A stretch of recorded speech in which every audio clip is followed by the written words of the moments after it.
재테크 책이 한 권 나왔습니다. 표지에 이렇게 쓰여 있습니다. 돈의 방정식. 방정식이라는 단어를 보면 왠지 기대가 생깁니다. 복잡한 공식이 나올 것 같고, 숫자로 정리된 투자 전략이 나올 것 같고, 이 책만 읽으면 뭔가 달라질 것 같은 느낌. 그런데 실제로 책을 읽어보면 완전히 다른 이야기를 합니다. 이 책이 말하는 건 이겁니다.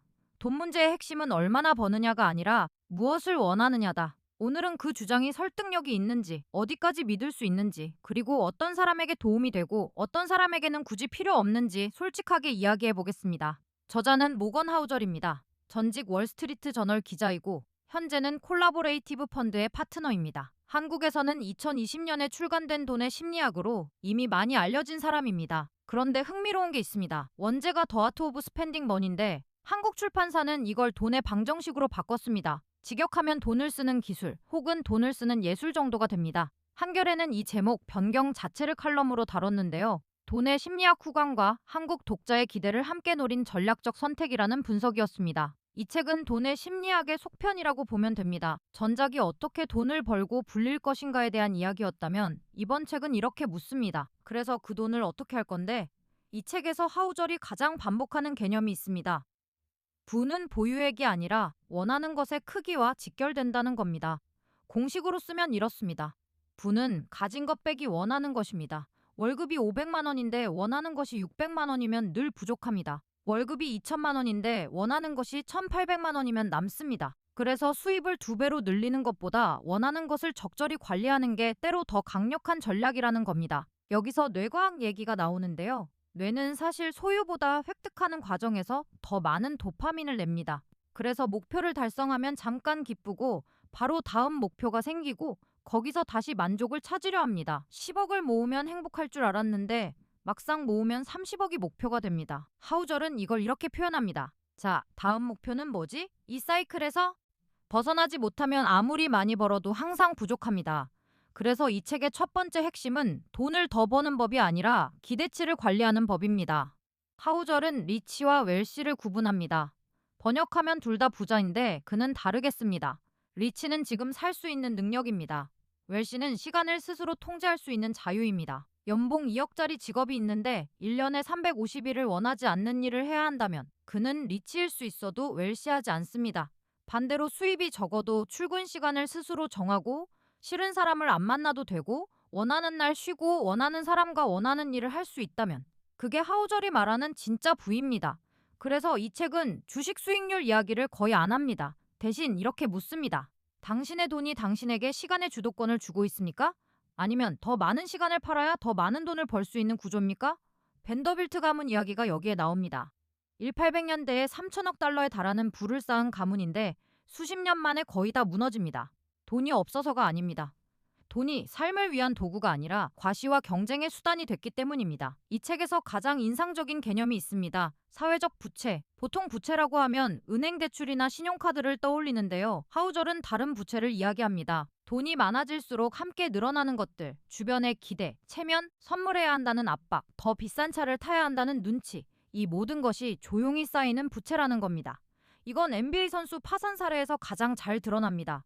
엄청난 연봉을 받는 선수들이 왜 은퇴 후 파산할까요? 단순히 낭비했다고 보기 어렵습니다. 주변에서 생기는 기대, 가족이 생기고 친구가 생기고 지인이 늘어날수록 지출해야 할 의무감도 함께 커집니다. 돈이 많아지면서 오히려 선택의 폭이 좁아지는 역설이 일어납니다.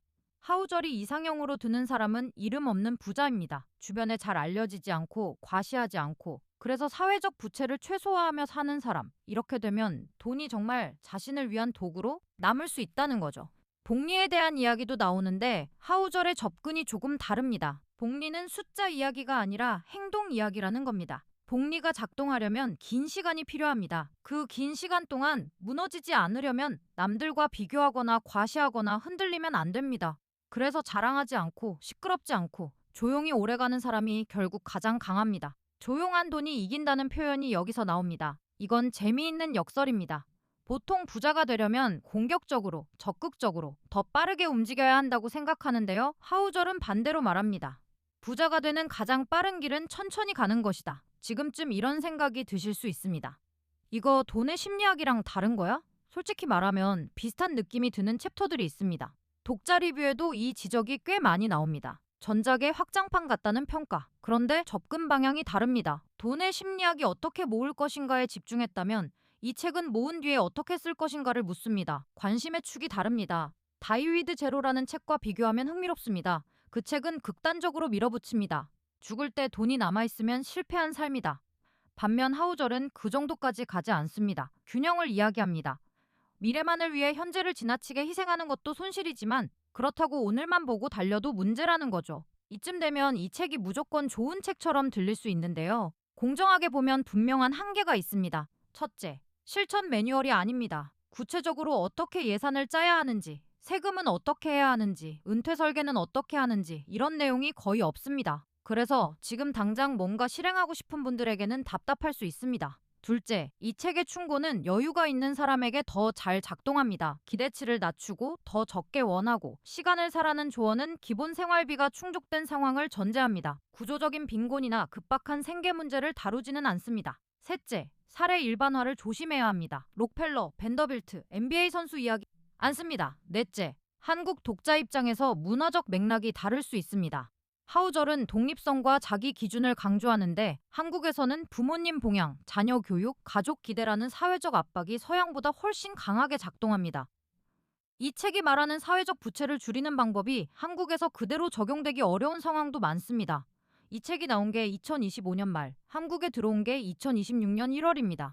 지금 이 시점에 이 책의 메시지가 맞느냐고 물으신다면 ETF 투자가 일반화되고 AI가 투자 결정을 도와주는 시대에 오히려 이 책이 더 중요해졌다고 생각합니다. 정보는 넘치는데 판단 기준이 없으면 더 흔들립니다. 뭘 사야 하는지보다 왜 사는지를 모르는 사람이 많아졌습니다. 항목별로 점수를 매겨보면 이렇습니다. 실용성은 5점 만점에 3점입니다. 철학과 프레이밍은 강하지만 실천 도구가 없습니다. 초보자 친화성은 4점입니다. 문장이 쉽고 사례가 많아서 읽기 어렵지 않습니다. 투자 전략은 2점입니다. 이 책은 투자 전략서가 아닙니다. 행동 변화 가능성은 4점입니다. 읽고 나면 소비를 바라보는 시각이 조금 달라집니다. 제독 가치는 3점입니다. 한 번 읽으면 핵심은 다 흡수됩니다. 이 책을 읽어야 하는 사람은 누구냐? 어느 정도 돈을 모았는데 여전히 불안하거나 허무한 사람. 더 벌어야 한다는 압박은 있는데 무엇을 위해 버는지 모호해진 사람. 소비에서 계속 실수를 반복하는 것 같은데 원인이 뭔지 모르는 사람. 이런 분들에게 분명히 도움이 됩니다. 굳이 읽지 않아도 되는 사람은 구체적인 투자 방법이나 세금 전략이 필요한 사람, 이미 돈의 심리학을 읽고 충분히 소화한 사람, 실천 매뉴얼이 필요한 사람. 마지막으로 이 책을 한 문장으로 요약하면 이겁니다. 돈을 잘 버는 사람보다 돈을 잘 다루는 사람이 결국 더 자유롭다. 하우절의 진짜 질문은 어떻게 더 벌 것인가가 아닙니다. 이미 가진 것으로 어떻게 더 나은 삶을 만들 것인가. 그리고 그 질문이 가장 강하게 울리는 사람은 사실 이미 꽤 많이 가진 사람들입니다. 여러분은 지금 돈을 쓰고 있습니까? 아니면 돈이 여러분을 쓰고 있습니까?